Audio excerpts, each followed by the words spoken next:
Pernahkah kalian melihat seseorang yang dihina habis-habisan hanya karena penampilannya?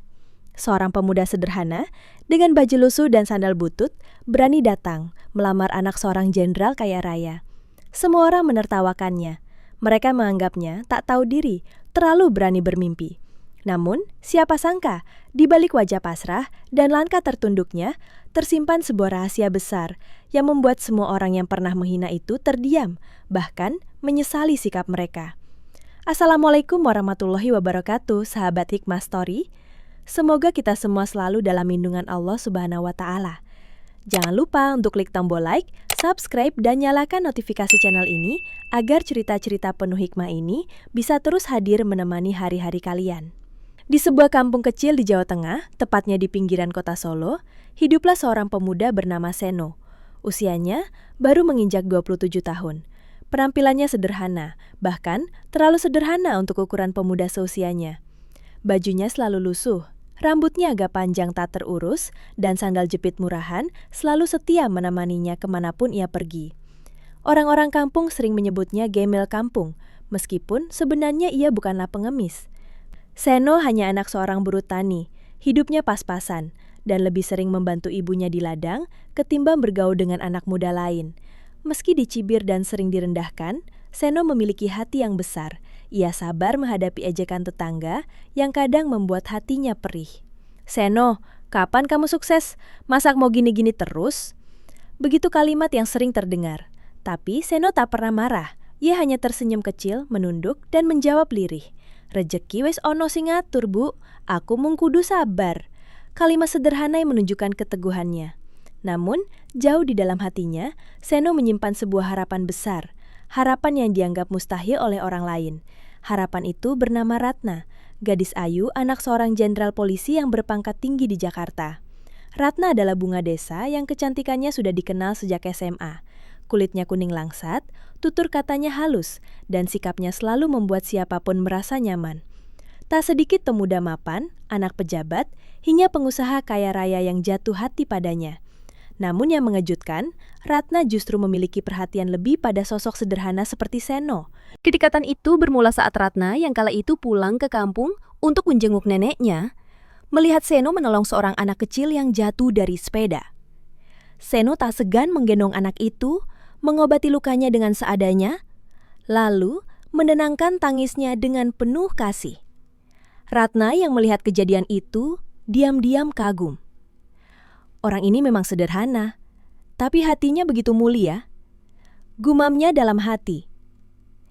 Sejak saat itu Ratna sering mencari alasan untuk bertemu dengan Seno. Entah pura-pura membeli sayur ke pasar, atau sekedar menyapa di jalan. Hubungan mereka pun makin dekat. Ratna yang terbiasa dengan dunia glamor justru merasa damai saat bersama Seno. Ada ketulusan yang sulit ia temukan dari pria lain. Namun hubungan itu jelas bukan hal mudah. Ratna adalah anak seorang jenderal, sedangkan Seno hanyalah anak buruh tani. Ketimpangan itu seperti jurang yang dalam, sulit dijembatani. Dan puncaknya datang ketika Seno memberanikan diri untuk melamar Ratna secara resmi. Hari lamaran itu menjadi hari yang tak akan pernah dilupakan. Seno datang bersama ibunya ke rumah mewah keluarga Ratna. Mereka membawa seserahan sederhana, sekarung beras, selembar kain batik, dan sebuah cincin emas kecil hasil tabungan bertahun-tahun. Saat melangkah masuk, semua mata tertuju pada mereka. Para tamu, keluarga besar Ratna yang penuh pejabatan orang kaya, langsung berbisik-bisik sambil tertawa kecil. "Ya Allah, ini beneran mau melamar. Lihat tuh bajunya. Masa ke rumah jenderal pakai sandal jepit?" Terdengar suara sini seorang tante Ratna. Seno menunduk. Wajahnya merah, bukan karena malu semata, tapi juga karena perasaan terhina. Namun ia tetap berjalan mantap. Ibunya menggenggam tangannya erat, berbisik pelan. "Nak, ojo isin. Sing penting niatmu apik." Seno mengangguk. Ia tahu, niat baik terkadang memang diuji dengan hinaan. Tapi saat melihat Ratna yang tersenyum menatapnya dari kejauhan, semua ejekan itu seakan sirna. Acara lamaran dimulai. Ayah Ratna, sang jenderal, duduk gagah di kursi utama. Tatapannya tajam, penuh wibawa. Begitu Seno mengutarakan maksudnya dengan suara bergetar.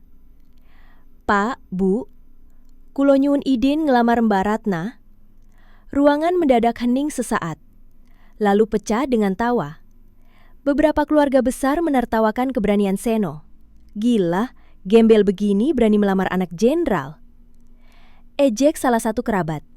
Jenderal itu menghela napas panjang, menatap tajam ke arah Seno. "Kamu tahu siapa saya? Kamu tahu siapa anak saya?" tanyanya dengan suara berat. Seno menunduk dalam-dalam. "Kulo ngerti, Pak, nanging kula yakin kebahagiaan anang jenengan ora mung ditentukan sapa wong tuane, nanging sapa sing tulus tresno marang dheweke."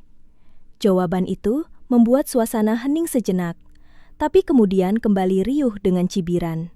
Ratna yang sedari tadi diam akhirnya bersuara.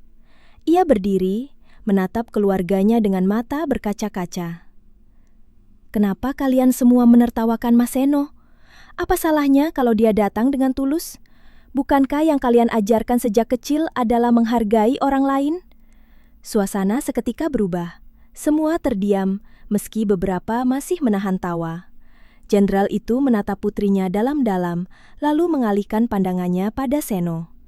Hatinya seolah diuji, antara harga diri sebagai seorang pejabat tinggi atau kebahagiaan putrinya. Waktu pun berjalan pelan. Setiap detik terasa seperti duri yang menusuk dada Bagas. Tatapan-tatapan tamu undangan yang hadir malam itu semakin terasa menekan. Ada yang berbisik, ada yang menutup mulut menahan tawa, dan ada pula yang terang-terangan menunjuk ke arahnya sambil menggeleng. "Astagfirullah, kok nekat banget ya anak itu?" ucap salah satu tamu dengan nada meremehkan. Sementara itu, Sinta, anak jenderal yang akan ia lamar, hanya bisa menunduk. Wajahnya merah padam menahan malu. Ia seolah tak punya keberanian untuk menatap Bagas, apalagi untuk bersuara. Situasi itu benar-benar membuat Bagas merasa sendirian, seakan seluruh dunia bersekutu untuk menjatuhkannya. Namun, di balik sorot matanya yang tajam, ada tekad besar yang tidak dimengerti siapapun saat itu. Di ruang tamu rumah mewah itu, Jenderal Hardi duduk dengan tubuh tegak, wajahnya dingin bak batu karang. Suasana seketika hening ketika ia membuka mulut. "Anak muda," suaranya berat dan berwibawa, membuat semua orang spontan terdiam. "Kau datang ke rumah ini, berpakaian seperti itu. Membawa apa untuk melamar putriku?" Pertanyaan itu menggantung di udara, menusuk jantung Bagas seperti pisau. Bagas menelan ludahnya, lalu menjawab dengan suara bergetar.